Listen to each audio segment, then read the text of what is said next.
বাবা না থাকলে বোঝা যায় দুনিয়াটা কত কঠিন। আলহামদুলিল্লাহ বাবা বাবা বেঁচে আছে বলেই দুনিয়াতে এত সুন্দরভাবে এখনো বেঁচে আছি। হ্যালো ইব্রান, আসসালামু আলাইকুম। বাবা মাঠে কাজ করতেছে আর আমি তার জন্য পানি নিয়ে যাচ্ছি, কারণ আজকে হঠাৎ করে বৃষ্টির পরে অনেক রোদ উঠছে এবং অনেক গরম পড়তেছে, যার কারণে আমি পানিটা নিয়ে যাচ্ছি।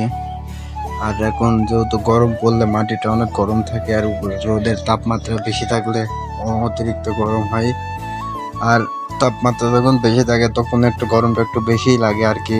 যেহেতু বৃষ্টির পরে রোদ উঠছে তার কারণে গরমটা একটু বেশি, যার জন্য আমি পানি নিয়ে যাচ্ছি। আর বাবা ঘাসগুলো নেড়ে দিচ্ছে ডালের, এবং আমিও নেড়েবো একটু পরে অবশ্যই। আর আমি এখন বাড়িতে আসছিলাম পানি নেওয়ার জন্য, পানি নিয়ে যাচ্ছে এখন। তো যাওয়ার পরে পানিটা খাবে। আর বাবা বেঁচে থাকলে আসলেই ছেলে সন্তানদের কোনো কষ্ট হয় না, ছেলেপেলেগুলা খুব ভালোভাবে থাকতে পারে। যাদের বাবা বেঁচে আছে তারা বাবার মূল্য বোঝে না, আর যাদের বেঁচে নেই তারাই বোঝে আসলে বাবাকে জিনিস। বাবা হচ্ছে একটা বট গাছের মতো, যার উপরে আছে তার ছায়া কখনো হয় না।